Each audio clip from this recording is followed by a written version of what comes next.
Side up, everyone. Let us start with a prayer. Beloved Swami, on this holy occasion of Aradhana Day, all of us would like to collectively place this offering of gratitude and love at your divine lotus feet. Thank you for giving us this chance to get together during this holy time and to focus on your name and glory. We pray to you for the safety and well-being of all our brothers and sisters across the world affected by the COVID-19 situation. We also pray for the protection of all the frontline workers who are serving selflessly, putting their own lives at risk. Thank you, Swami, for always being with us. We offer ourselves and this evening's satsang at your lotus feet. Sairam, dear brothers and sisters. Welcome to the Region 2 Aradhana Week program.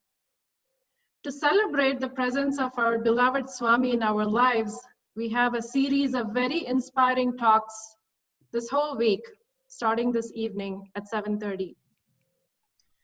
We are very blessed to inaugurate this program with a wonderful inspirational speaker, Brother Sunder Iyer.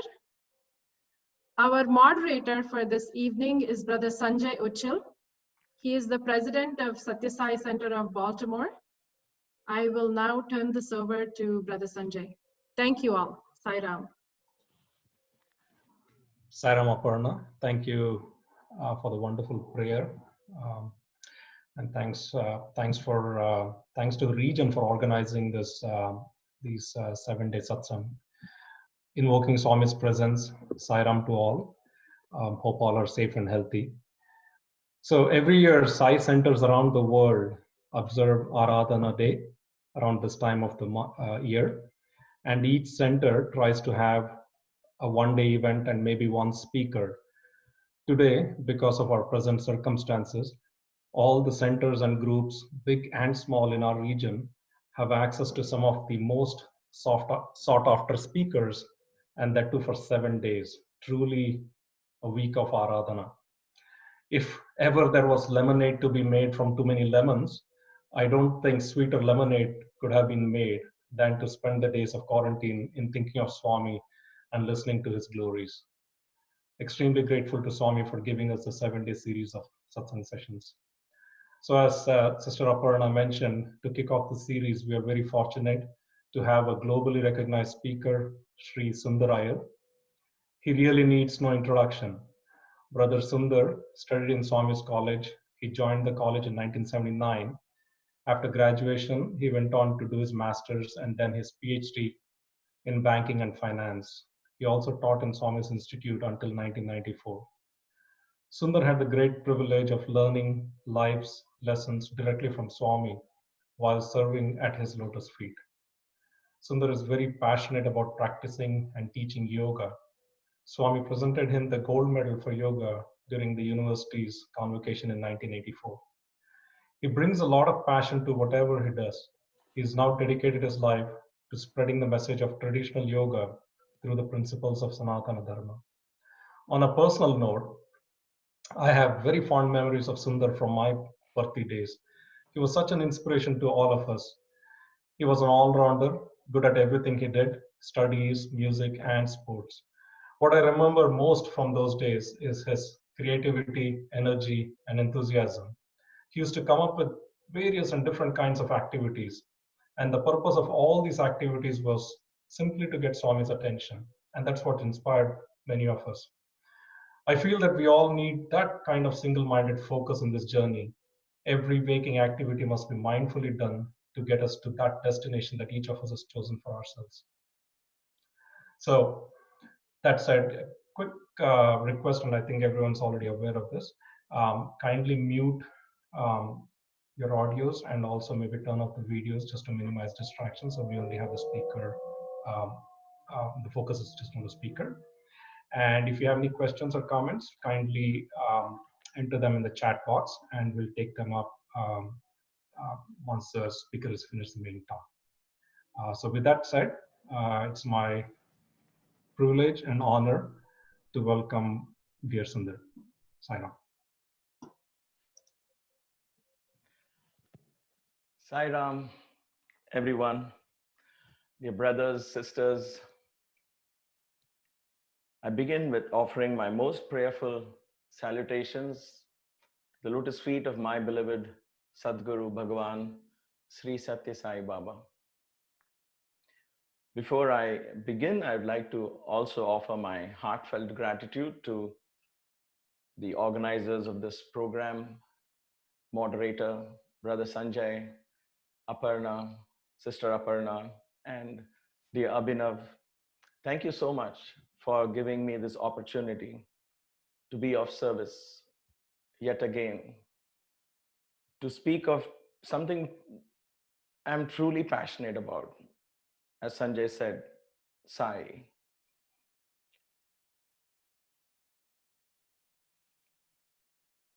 These 7 days, again, this is a fantastic idea that you have come up with, a 1 week of Aradhana every night, sitting and contemplating on stories, on teachings, on messages of this grand master who walked this earth. What better time, what a better opportunity than what this has given us. So we must be thankful in a way to this Asura, I call this Corona Asura, to this Asura who's given us this opportunity to come cling to the feet of our beloved Lord, seeking not only protection, but solace and energy and fearlessness and all of this.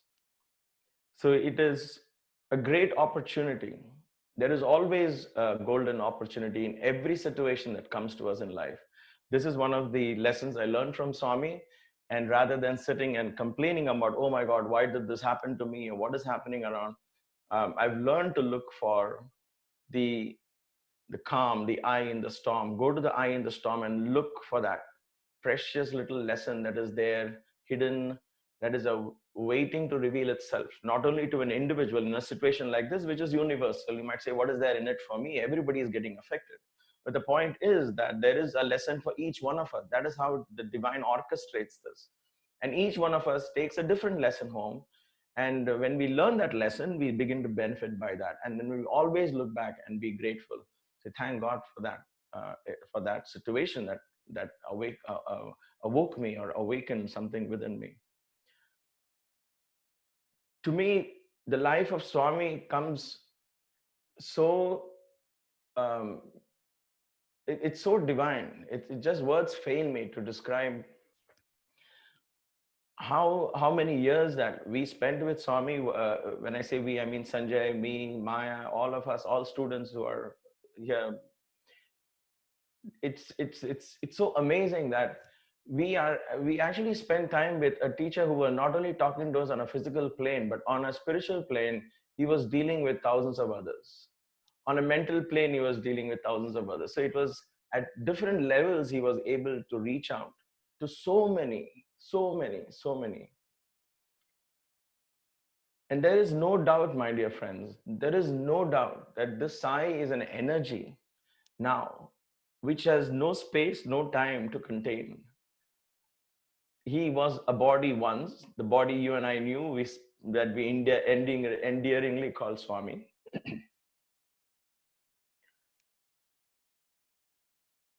And now that body is no more, but Sai is there, always. Even more powerful. So there's no thinking of, should I write to him? Should I go and visit him to see him? He is now in our home, around us, with us, above us, below us. That is the lesson I take home every day. And it is not a matter of belief or philosophy, it's truth. If we awaken him, and we can in our lives, in our hearts, then he becomes real. He guides us in every walk of life. You know, back in the days when I was very new to Swami. I was this little brat, if you will, from Bombay. And we were, 80, 90 of us in the first, as the admission opened up, and 60 or 80, I think, somewhere around that number, not sure.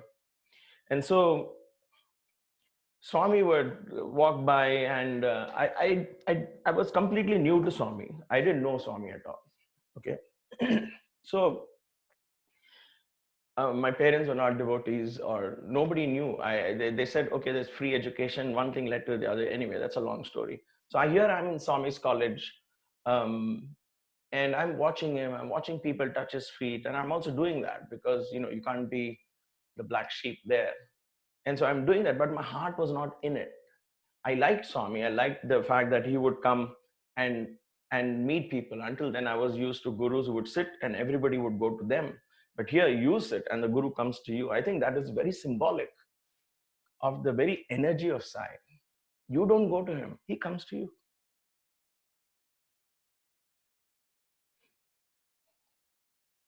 So I was searching for, okay, so Swami is there, everybody's worshipping him, somebody calls him Avatar, somebody calls him God. I was scratching my head. I was like, if this is true, then my life will change completely. So where is how can I get that proof? Why can't I get that one-on-one connection with him? How will I know for sure, without any doubt? And so 1 day passed, 1 week passed, 1 month passed, 1 year passed, 1.5 years passed. So we would see Swami, but there was not a one-on-one. There was not a time where he looked into my eyes. He perhaps did, I guess, I don't know, but it didn't click to me in those days. Even though we were very few, I was desperately searching for that. I said, if you are a guru to everyone, where is my guru in this? I want my guru. Where is my guru? And so as I was praying and seeking this guru of mine in Swami to awaken, it has to click, right? That's in other words, if you understand what I'm saying, because somebody else's faith cannot be our faith. I want this is the lesson I've always learned, and I share it without any inhibitions, because I know parents say, how do we convey our faith to Swami to our children? Our children don't believe as much as we do. It doesn't work that way. Spiritual path doesn't work that way. Spiritual gurus are not found that way. You cannot shove a spiritual guru down somebody else's throat. Hey, you did good to me. Here. This is what he'll do to you also. You can't. You can inspire them by sharing your stories and hope that inspiration will create a spark in them and Swami will go to them. Your job is to simply share your inspiration, not to make sure that somebody is convinced or judge whether somebody is convinced or not. So that is my lesson, and I never try to convince anyone about Swami's divinity. And so for me, my friends told me stories. There were people from old devotees, their families, their children, they all joined Swami's Puttaparthi college because it's first batch. I know some of them have fantastic experiences of Swami in his youthful days with their father, grandfather, and so on. And so I was thinking, where is my faith in all this? Why is it not clicking to me? And then to top that all, Swami would say, I am the embodiment of love. I have 1,000 mothers' love. And for somebody from Bombay, who's, I think I've said this before, somebody who's Amitabh Bachchan fan, he's like, kya yaar, ye kya bol rahe hain ye? What is he saying? 1,000 mothers' love. What it doesn't even, I couldn't even grasp what it. Kuch bhi bol dete hai. I used to think kuch bhi bol dete hai. Something it tells 1,000 mothers' love. What does that even mean? I used to think, what? That means your love is so infinite. I could never get my arms around that concept. What is this love he's talking about? So I started praying in my own way. In other words, just yearning for what is the meaning. Let me understand this before I finish my graduation and go away, because that is what I came for, right? I wasn't very sure what is going to happen after graduation, but I said, let me figure this out, because everything else seems to fall in place. He is wonderful. He seems to be very divine. He's very simple. You can reach him. You can touch him. You can talk to him. You can give a letter to him. He's so reachable, but why isn't it clicking? And then came that moment. So God does everything in his own time. So I was in Puttaparthi 1.5 years from 1979. Was it 1.5 years? Just about, yeah, 1.5 years. 1979 June, I joined. Excuse me. 1979 June, I joined, and then this incident happened in 1980, which is popularly known as a fire incident now. But let me share that real quick. 1.5 years I had to wait and yearn for this. So many of us think, oh, I've been doing this. Why isn't Swami responding? In these days, we are used to such quick responses for everything. We want things done every day. There was a time when Amazon would deliver packages in a week and we would be very happy, right? And these days, in these COVID, whatever you call this, in these days when they say 1 week to deliver, we're like, oh my God, how do we live like this forever? So we complain. It's not in God's time is very different. He waits for the right opportunity, the right time to teach you that lesson. And once you learn that lesson, there's no going back. There's no going back. It's lifetimes you waited for that lesson. There's no going back. That lesson, once you realize a lesson, it will stay with you until eternity, until you attain the final goal, emancipation, if you will. And so it took 1.5 years for this experience, for that one-on-one connection to happen at a physical level, beginning, right? And so 1980, December 25th, Christmas Day, in the hostel, we are all, because the hostel was just built, it took that long to build the hostel. And Swami is coming to inaugurate the hostel. We are going to move from the mandir to the hostel. And therefore, we said Swami should inaugurate. We came, we decided a lot of programs. And this, I saw a window, an opportunity here. I said, I can do certain things. We were thinking, what can boys do? So some boys got together and said, we'll do Bhangra dance. And I was in that Bhangra dance as well. But there was this one thing I could do was do yoga on the rope. I learned it in Maharashtra. It's called Rassi Malkham. For those of you from Maharashtra, India, you can perhaps relate to this. Excuse me. And so I said, I can do yoga on the rope. Everybody said, what is that? I said, I have to climb a rope 30 feet high and I can do some asanas on that rope and then come down. They said, wow, Swami's never seen something like that. And so it will be great. And so I got that opportunity to do that for the very first time. Little did I realize that was the path. It was designed. I just thought, oh, it's one chance. I'll just do yoga on the rope. I didn't know that was the beginning of my formal yoga training with Swami. I didn't know that. And then there was this, what else can we do? Everybody was debating, and they said, I can also jump through hoops of fire. And so we decided, we designed a ring of fire, not too big, not too small, but just enough so that, people would say, oh, wow, we wanted that. You're young. We wanted to create a sensational dramatics in it. At that time, it was not for just to please Swami and all. It was just like, we enjoyed doing it. And at least for me, it was like, my thing is, let me do something where he will look at me and talk to me or get that one-on-one. If there is a chance for this, let me do this. I didn't know what else to do. And so this is what happened. So we had one ring. I was able to jump through one ring. I said, it seems too simple here. I don't want Swami to say, oh, everybody can do that. And so I said, let's jump through two rings at a time, 2 fire rings lit together. And so we did that. And then Vinasha Kale, Viparita Buddhi. Then we said, why not add the 3rd ring and make it really like nobody else will ever attempt it. So that's what we did. So we had 3 rings and I would jump through all the 3 simultaneously. So jump once through one, then the second comes, jump through 2 rings, then the 3rd ring will come and you jump through all the 3, right, through hoops. You jump and you tumble it on the other side. Anyway, so we had all this planned. And the program began and I did yoga on the rope, which was fantastic. So every asana, Swami is sitting on the July, both his hands. He blessed. He liked that. that yoga thing so much. He, in the mandir, I don't know what occasion it was, perhaps Diwali or something. He cancelled his darshan, he cancelled the evening program.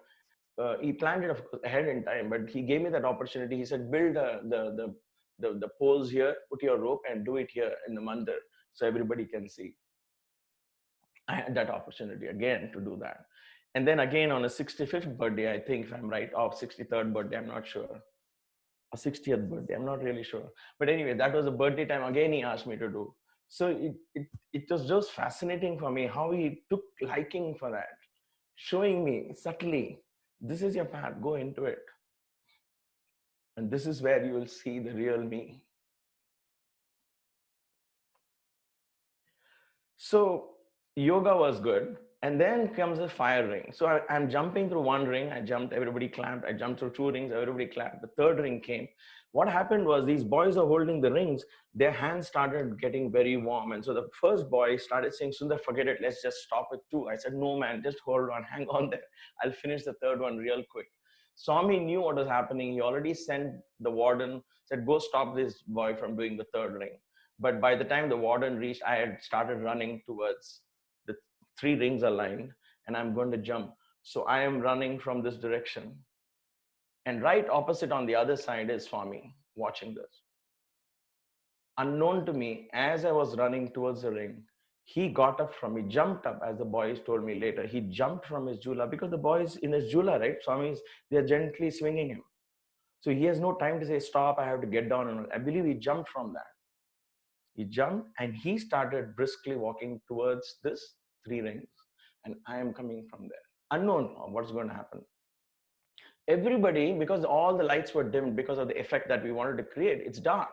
And so nobody could see Swami except these bunch of these boys were sitting around Swami wondering, what is Swami up to? Why is he going towards the rings? And I'm running from there. And so I jump. And when I jumped, the first boy, two boys were holding the ring, thought my feet cleared it. All this is happening very fast. I'm just slowing it down. So I'm reliving it as I talk to you. So these two boys thought my feet cleared. So they let go. But my feet had not cleared. So my shoe hit the first ring. And the moment it hit, because I'm just going through it, the moment my foot hit, all the boys let go because the sparks came out. And so I landed on the ground with all the three rings of fire around me. And so foolish was I. That's why I said Vinashakale Viparita Buddhi. This is not the first time. That was a snake bite. There were so many other things that happened.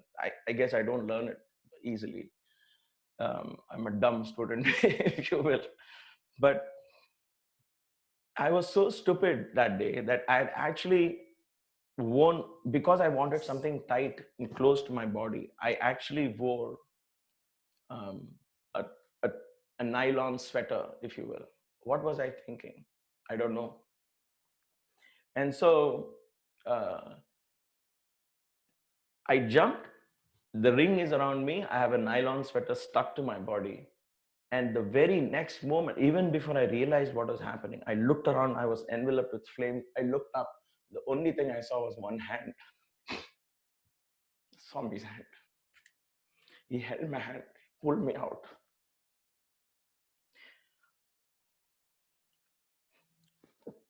Started running because sparks were coming. So he started rubbing my shirt. And he said, Bangaru, Bangaru, don't worry, I'm here, I'm here.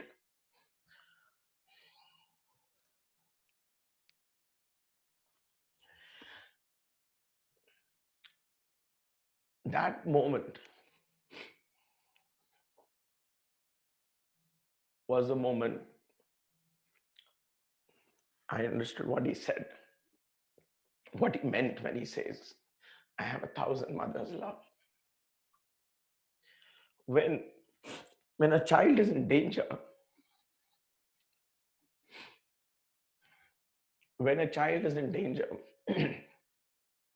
the mother doesn't at first say, oh, I have to call 911 or I have to do this. Whom do I call, my husband or what? She's seeing a child in danger. She would first try her best to rescue the child, correct?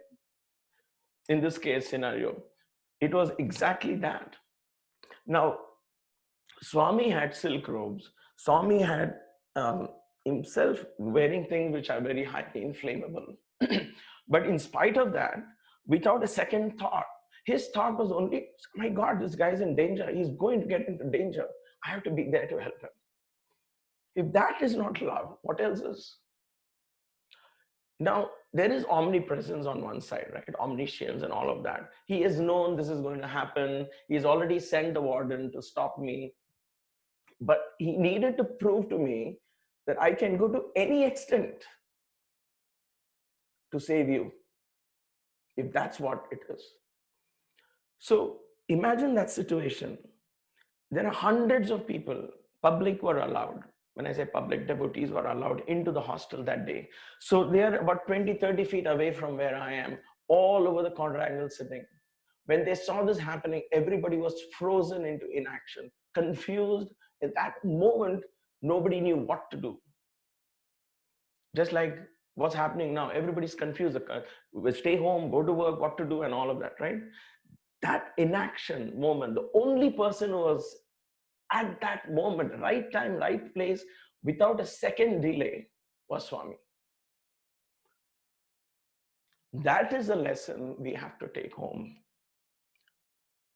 This has so many layers of lessons for me and for all of us, I think, because he teaches, he uses us as he used, in this case, I guess he used me as an instrument, so I can share this at some other point.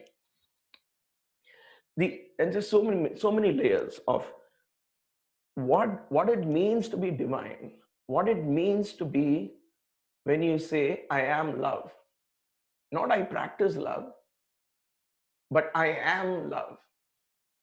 This is what it means. If that is the energy that we tune into every day, we either we're calling him Guru or Sai Rama or Sai Krishna, Sai Shiva. If that is the picture you have at home, then why fear? What are we afraid of? This is the Sai. When he was physically in his body, he would relinquish that body if required in a matter of seconds. If that meant that he could save somebody's life by doing so, he would have done that. To me, that fire incident is that powerful experience. Powerful. And so, if that energy which was contained in that body is now everywhere, omniscient, omnipresent, it was always omniscient and omnipresent, but our vision of Swami, at least I can speak for myself, my vision of Swami was he was in Puttaparthi, he is still there, how is Swami doing, where is he now, and so on and so forth, going back and forth. But now that is gone. Where is Swami? Where is Sai? Where is he not? Everywhere, every space, every cell. And when we open our minds and our hearts to that divine energy within, there is no place for illness. There is no place for disease. There is no place for fear. It is fear that blocks the manifestation of Sai in our lives. It is doubt that blocks manifestation of Sai in our lives. And therefore you might ask, but then what to do? Their doubts just come and go. And Swami would often tell us, let the doubts come and go. Don't identify yourself with the doubts. That is the nature of the mind. That is the monkey mind. The mind cannot contain divinity. The mind cannot ever understand divinity. There's never going to be a day when you're going to get up one morning and say, aha, I now get it. I know what Swami is. You might get a glimpse, a trailer of that divine movie. That's all. You can never understand the entirety of Sai, the entirety of this cosmic principle.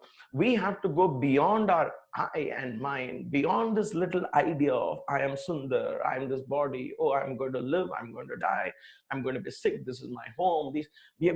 We have to go beyond that. The river has to merge into the ocean to truly understand what the ocean is. Then the river doesn't exist anymore. It exists, but it exists as the ocean. So my dear brothers and sisters, this is the Sadguru who has blessed our lives. And being in the Sai family, being Sai devotees, you have not come to Sai, he has come to you. Just like in the darshan, you don't go to him. Yeah, you go to Puttaparthi. Yes, you take a ticket and go in. But there, the final moment, you don't go there. You sit. You only have to wait. And he will come when the time is right. That was symbolic of his darshan every day. That this was an energy who will come to you when the time is right. Swami told us once when we asked, Swami, if why doesn't the whole world come? One of us asked Swami, why doesn't the whole world come to you, Swami? He said, if the whole world comes to you, Papa, meerem chestaru, meeku sthalam ekkada untundi. Where will be place for you guys? You'll be lost. So to give you a place, to give these devotees a place, they will come. I will call them when the time is right. So the fact that you and I are now talking about Swami, the fact that you and I can even think about this divine being, means that he has come to us. He is already in our lives. So take advantage of this power. Take advantage. He is in your home, in your heart. Don't start running around searching for where is he appeared here. Oh, somebody says he's now is in dark body or light body and all of that. That is reducing Swami to a spirit or a ghost who needs to come back into somebody else's body. No, this is a divine cosmic principle that we are invoking. And you can invoke him right where you are in your home. That is the truth. That is what he taught us. That is what I so passionately believe. And when you start believing Sai is with me, I am the Sai. Sai is in me. He begins to awaken from within. He guides you. Miracles happen just like ordinary things in life. He fills you with the least desire that crosses your mind will find fulfillment because you have awakened this divine principle within you. We have a name now for this divine principle. A name you and I can relate to, a form you and I can relate to. This is not a form from very old times like Rama or Hanuman that I have. This is a form you and I can relate to. As you would say, if I came with 4 hands and Shankha and Chakra and all of that, you would put me in a museum. So this divine descended in a form you and I can relate to. 2 hands, 2 feet. Or you can get hurt. Yet I can also get hurt. I can also be on a wheelchair. I can also fall sick. I can also relinquish my body. But look what I do with my life. And if I can do this with my body, with my life, why can't you? That is the message we take home. What has Swami done with his life? What can I do with my life? I urge you, my dear brothers and sisters, this moment every year, this phase, is a very poignant moment. Is our days where we need to do deep introspection. What is this Guru in my life? How did he even come into my life? What is his teachings that has appealed to me the most? And how can I make my life worthy of being called his devotee? That is what our children are looking up for. That is what the future generations are looking up for. That is how we would be able to convince people about who Swami is if we want to convince. Swami would say, your life is my message. So what is my life? How is my life being his message? How can my life be an inspiration? That is what the 12 apostles of Jesus did. Nobody other than 12 people knew who Jesus was. And yet, today more than 1 billion people seek Jesus in this hour for solace. The name of Jesus, the form of Jesus. You and I sing his name in our bhajans. How does that happen? 5 people knew about Krishna. Maybe 6, 7. If you include Draupadi and Kunti and the 5 Pandavas. And maybe a few, Bhishma and others. So don't catch me, don't get technical on me. But other than that, who knew Krishna really? They thought he was a king, he was a politician, whatever. But as it went by, many years later, his great grandson sits Parikshit and listens to Bhagavatam. And then the story of Krishna becomes famous. So what was Parikshit doing? He is facing death. What is he doing? Was he afraid? Was he scared? He said, no, let me listen and lose myself in this joyful story of the Lord. We are nowhere near where Parikshit was. We are very safe. Trust me. Don't let fear into your home, into your hearts, into your lives. Tell yourself, Swami is there. And say, Swami, I trust that you who are so divine will do the best for me, for my family, for my community, for this nation, for this world. What is needed is being done. Give me that strength to wade the storm, and the storm will pass. Other storms will come too. Some will be individual, some will affect families, some affect communities, some affect nations. That is part of life, part and parcel of life, part and parcel of the life we have chosen, the lifestyles we lead as communities, as nations. And therefore, along with all the other introspections that we do, we need to truly awaken the Sai within us. I've been wanting to sing the Shivoham from this evening only because at these times, you have to bring out the big guns, if you will. And the biggest ammunition we have in our hearts is to know that the divine principle is within us. I am and you are that divine principle. So why not simply invoke on this divine Aradhana days and go to the core of Swami's teachings. I am God, he would say, you are God as well. And he taught us that wonderful mantra, I am God, I am God, I am not different from God, 1983. I am Satchit Ananda, I am Akhanda Parabrahman. Grief and anxiety cannot affect me, fear cannot enter me. I am ever content. I am God, I am God, I am not different from God. And therefore close your eyes for the next 10 minutes or so. Open your hearts and minds to this divine chant of Adi Shankara. And simply let's lose ourselves in this thought that we are the Shiva. Let's go reach Swami. Let's be with him.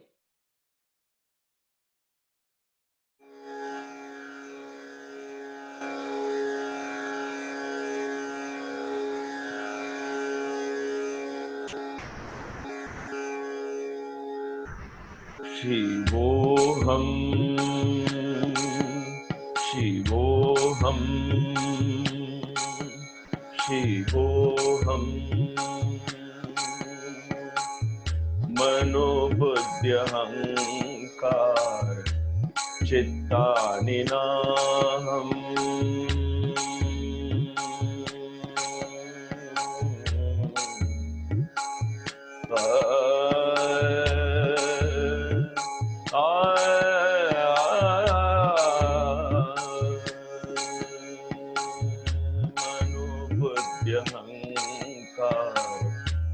Chittaninaham, na cha shrotra jigve, na cha grana netre.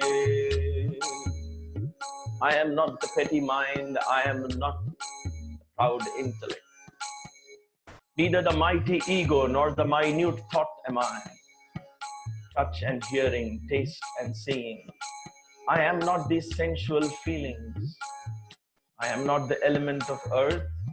I am not the elusive ether. Neither the fierce fire nor the wailing wind am I. I am truth, consciousness, divine bliss. I am the Shiva. The Shiva am I. I am the Shiva. The Shiva am I. I am the Shiva. The Shiva am I. Manobuddhyahankar, Chittaninaham, na cha shrotra jigve, na cha grana netre, na cha vyoma bhumir तेजो न वायुः चिदानन्दरूपः शिवोऽहं शिवोऽहम् चिदानन्दरूपः शिवोऽहं शिवोऽहं शिवोऽहं शिवोऽहं शिवोऽहं शिवोऽहं न च प्राणसंज्ञो न वै पञ्चवायुः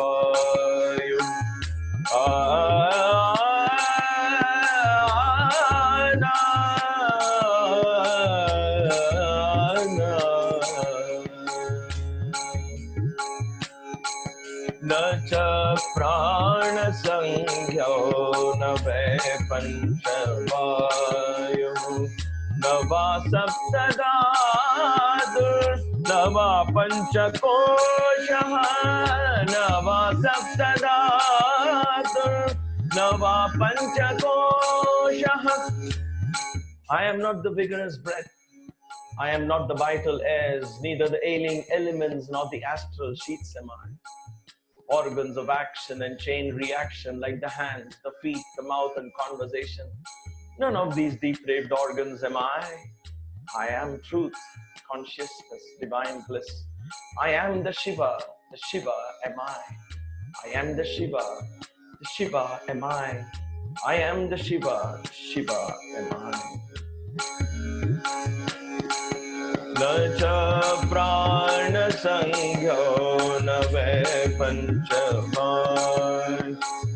न वा सप्तधातुर्न वा पञ्चकोश न वा पाणिपादं न चोपस्थपायुः चिदानन्दरूपः शिवोऽहं शिवोऽहं चिदानन्दरूपः शिवोऽहं शिवोऽहं शिवोऽहं शिवोऽहं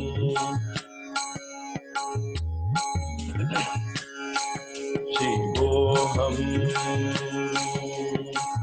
न मे द्वेषरागो न मे लोभमोहो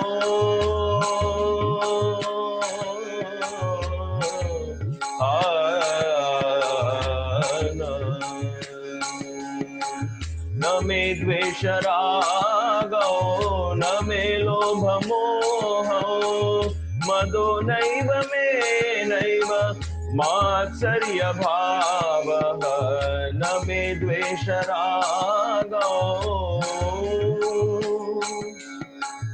I am bound to no worldly attachments.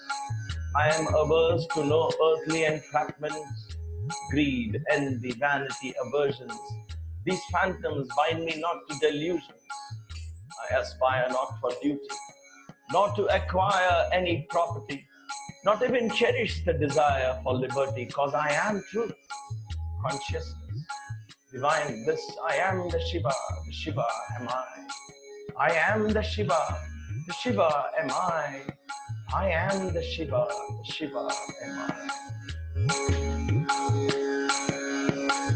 न मे द्वेषरागो न मे लोभमोहो मदो नैव मे नैव मात्सर्यभावः न धर्मो न चार्थो न कामो न मोक्षः न धर्मो न चार्थो न कामो न मोक्षः चिदानन्दरूपः शिवोऽहं शिवोऽहं चिदानन्दरूपः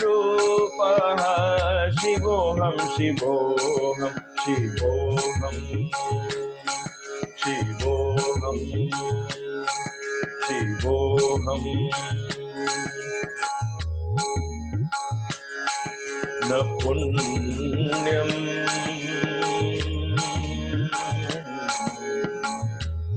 न पापं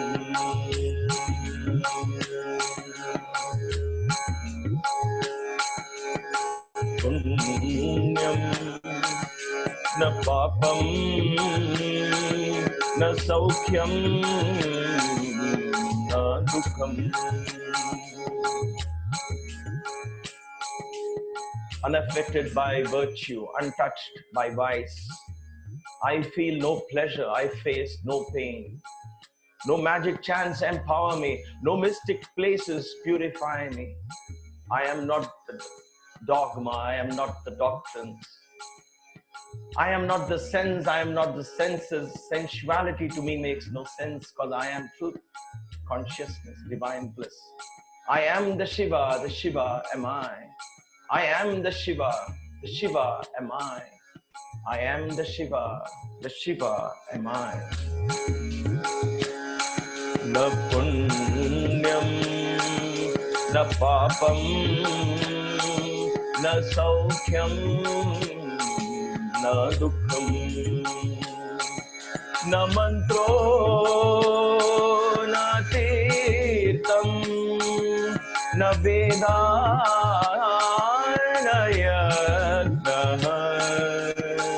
Aham bhojanam, naiva bhojyam na bhoktah. Aham bhojanam, naiva bhojyam na bhoktah. Chidananda rupah, shivoham shivoham. Chidananda rupah, shivoham shivoham. Shivoham shivoham shivoham.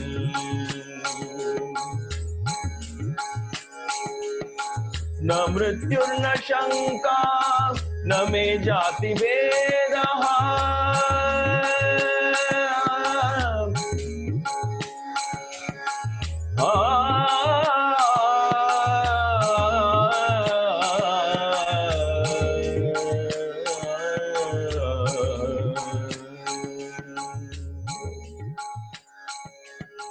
Frivolous doubts assail me never. Fear of death banished forever. No pride of caste, no prejudice of creeds. No father or mother bore me by their deeds. I am no friend, I am no foe. Neither the teacher nor the taught am I. I am truth, consciousness, divine bliss. I am the Shiva am I. I am the Shiva am I. I am the Shiva am I. Na mrityur na shanka, na me jati vedah. Pita naiva me naiva matascha janma. Na bandhur na mitra, gurur naiva sheshya. Na bandhur na mitra, gurur naiva sheshya. Chidananda rupah, shivoham shivoham. Chidananda rupah, shivoham shivoham. Shivoham shivoham, shivoham shivoham, shivoham shivoham, shivoham shivoham. Aham nirvikalpo, nirakara rupo.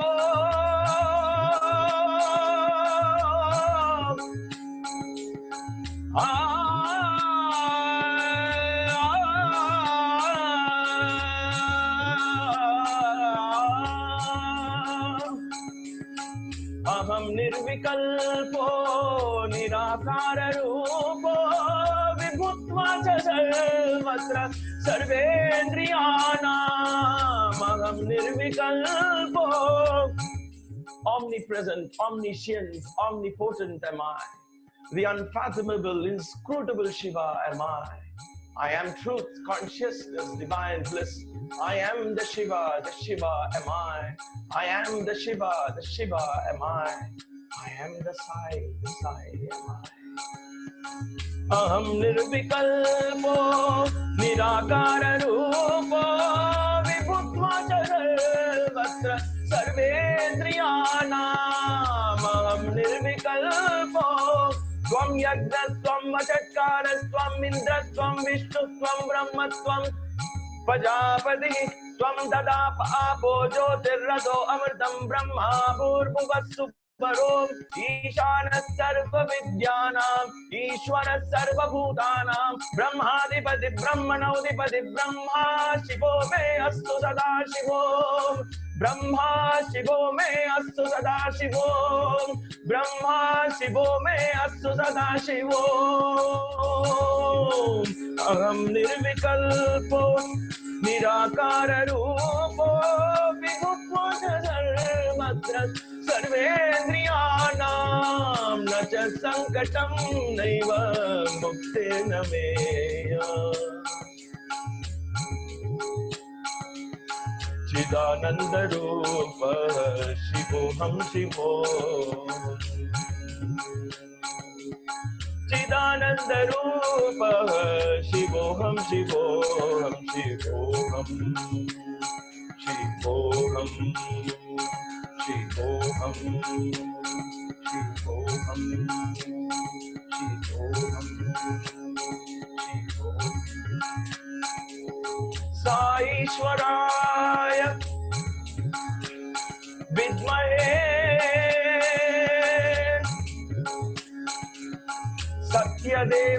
सत्यदेवाय धीमहि तन्नः सर्वः प्रचोदयात् साई तन्नः सर्वः प्रचोदयात् शिवोऽहं शिवोऽहं शिवोऽहं शिवोऽहं शिवोऽहं शिवोऽहं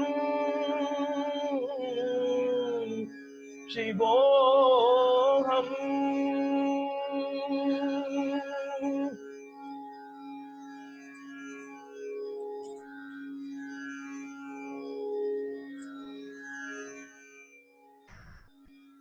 Let us close our eyes.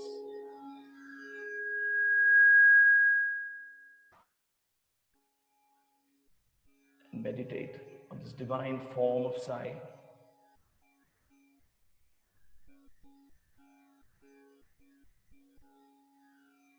His red, orange robe, his beautiful hair, containing all the secrets in the universe. Every strand of his hair representing every jiva, every creature. He contained the cosmos within him. With every wave of his hand, beautiful as they may be, he orchestrated the divine energies in the universe. And every time he walked, as we glimpse the lotus feet stepping in time with the rhythms of the universe,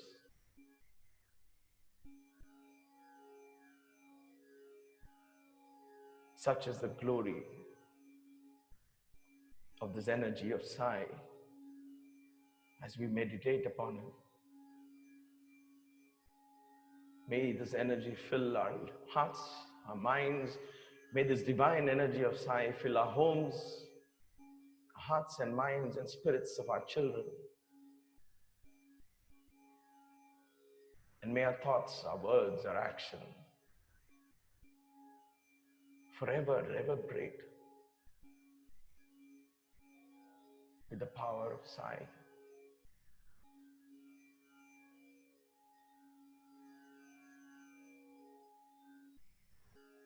Om Shanti, Shanti, Shanti.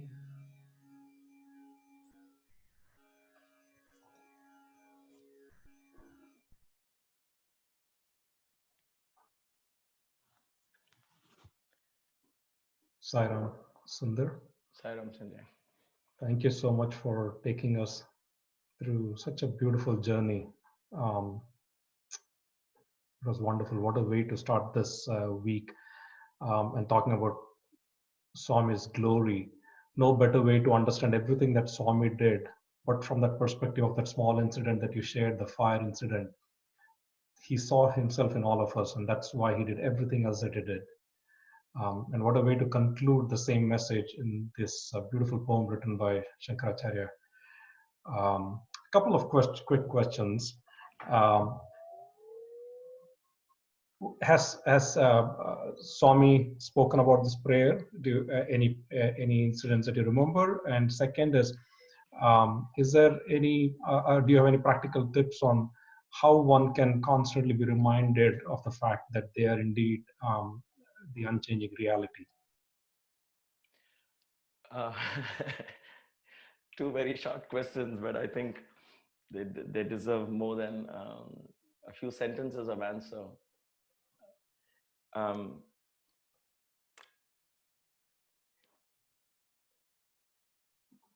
The only way I think I learned from Swami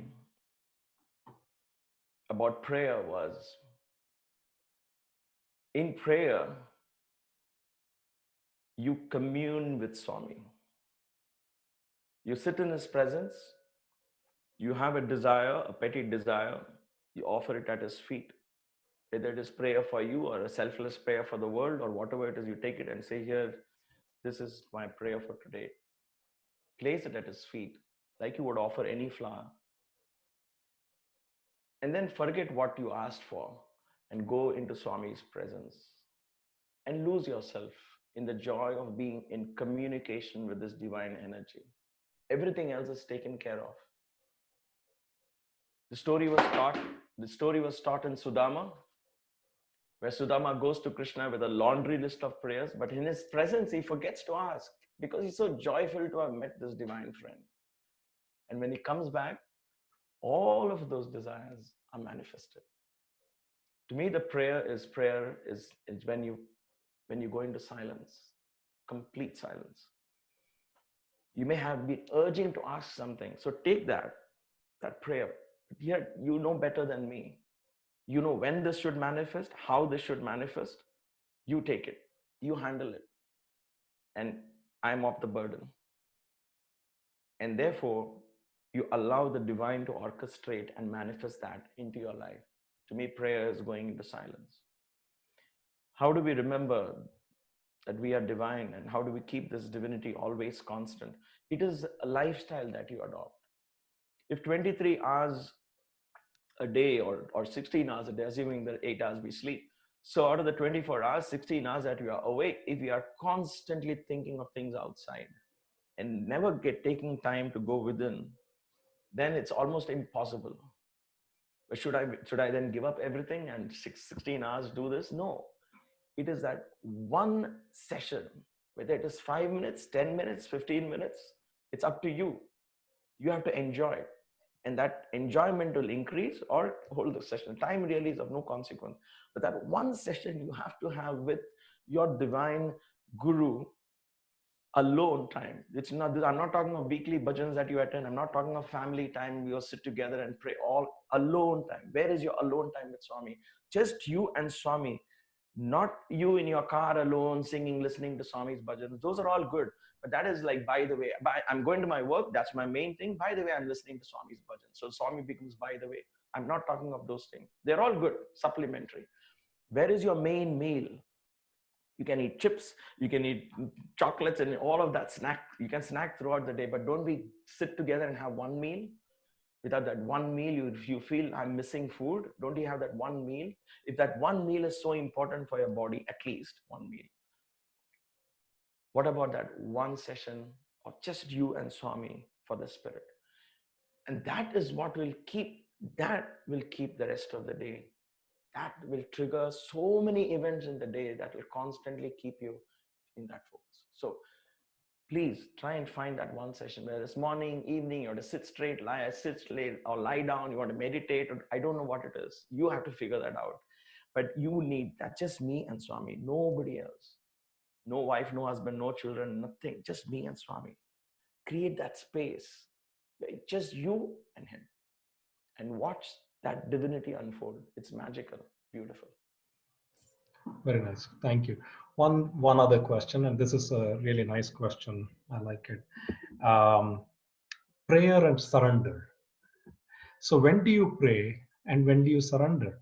You might have alluded to the answer a little bit in your previous answer, but when the question is in the context of all that's going on, and people might have family members, friends, colleagues that might be going through tough times. What is one's role? How much do you pray for others? How much at what point do you pray and surrender, or at what point do you just surrender? Thanks for asking that question, Sanjay. The prayer and surrender, that's why I said when you go into silence, there is no difference between the two, because you take that prayer and you offer it to him, for him to manifest it. That is what you're praying to God, right? When you go to God and pray, you say, God, make this happen. What we do is we hold on to what we want and we forget the God who's standing in front of you. And we say, this is what we want to happen. This is what we wanted to happen. This is what we want to happen. This is what we want to happen. Without saying, you make it happen. You are the one who knows. You. And that you become so important that what you have in hand, in other words, in your mind, in your heart, is slowly forgotten. And you're lost in the you. And everything else, because it reaches his feet, will automatically find balance, harmony, and the answer comes. Not in our time. That's why I said initially it took 1.5 years for me to go. I always learn when I don't get something in life right away, and some certain things don't happen the way I like it to happen. And I say, wait, just hang in there. Go with the process. Trust the process. The universe will handle everything, because there is one energy behind this universe who's waving his hand and making it happen. He knows the best. Much and how this is not easy. I'm not saying this is easy. If a near and dear one contracts some illness or something and that wrenches a heart, I'm not saying it is easy. But take that person and don't say cure him, or cure this. Take that person, take this situation, for example. Every morning I take this situation and say, make this, orchestrate this the way you are doing it. This is your divine Leela. Just give me the strength to go with this in whatever manner. Allow me to play a role in whatever manner. Don't question. Don't say, make it go away, make it go away. Why? When we say make these things go away, why? Because we can go back to our ridiculous life of watching CNN and getting back to our life. I'm saying ridiculous because we have lived that. This is an opportunity. We are taking time to think of spirituality. Spirituality is not a matter of choice. It's not a matter of convenience. It is not a by the way thing. It is the main crux which we have forgotten from Sanatana Dharma, with Swami and all the avatars are telling, let your life revolve around spirituality. Don't make spirituality one corner and run your own life. So let that be, and let us revolve. Then everything falls in place. Health, wealth, abundance, love in your life, everything falls in place automatically. Allow, that is surrender. Surrender to me is just living in Swami's teachings and trusting that teaching. If he says I am God, then I must be God. There must be the divinity in me. And once you start working in it, it begins to make sense. So I don't know if I answered it, but I'm just sharing what I practice, what I believe. So I hope I did justice to that. No, you did. Actually, the point you made, is why do we want this salt so we can go back to our our usual mundane lives? So that's a really good point. That's something for us to keep in mind. With that, Sundar, I really want to thank you on behalf of the region. Thank you for taking the time, and I know you're extremely busy these days, but thank you for taking the time to share some of your thoughts and especially bring everything together with the song. It was wonderful. Thank you so much. Thank you. Sai Ram. A quick program note. This is an ongoing series for 7 days, and the speaker for tomorrow, April 19th at 7:30, is Sri Balu Karanam. Many of us in our region know him pretty well. He was in the Baltimore Sai Center, and then he was the regional devotional coordinator for Region 2, and currently he is the president of Region 3. So Balu Karanam will be the speaker tomorrow at 7:30. Hope everyone can join and continue participating in the satsang. Sai Ram.